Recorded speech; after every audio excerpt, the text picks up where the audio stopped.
అందరికీ మరణాత. మరి ప్రత్యేక దినములో ప్రత్యేక సమయంలో మరి స్వాతంత్ర దినోత్సవ శుభాకాంక్షలు తెలియజేస్తాము. ఆ భారతదేశంలో ఉన్న సహోదరి వారికి నా యొక్క స్వాతంత్ర దినోత్సవ శుభాకాంక్షలు. మరి ఎలాగైతే ఈ స్వాతంత్రాన్ని సంపాదించుకున్నటకు అమరవీరులైన వారు ఎంతగా పోరాటాలు చేశారో, ఎన్నో పోరాటాలు చేసి మరి వారి యొక్క ఉద్యమంలో సాధించుకున్న వారిగా ఎలాగైతే మనకు కనిపిస్తుందో, అలాగే బైబిల్ గ్రంథంలో ఒక స్వాతంత్రం ఉంది. అది అపోజిట్ అయిన పౌలు గారు అంటున్నారు, ప్రభు ఆత్మ ఎక్కడ ఉండునో అక్కడ స్వాతంత్రం ఉండును అని సెలవిచ్చినట్లు నిజమే.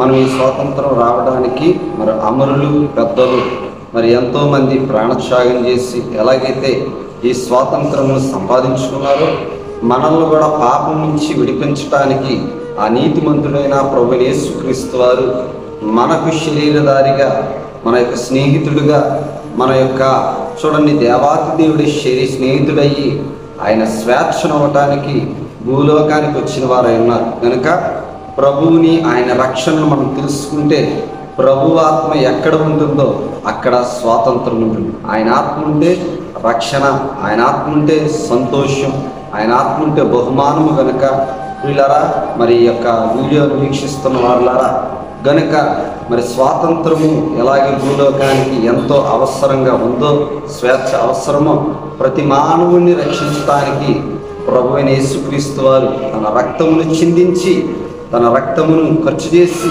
మనం విడిపించి మనకు ఆయన స్వేచ్ఛనిచ్చాడు. గనక ప్రభు ఆత్మ ఎక్కడ ఉండునో అక్కడ స్వేచ్ఛ ఉంటుంది. అలాగే మరి ప్రత్యేక దినములో స్వాతంత్ర దినోత్సవ శుభాకాంక్షలు మరొకసారి నా భారతదేశంలో ఉన్న సహోదరికి ఆ శుభాకాంక్షలు తెలియజేస్తున్నాను. అందరికీ మరణాత.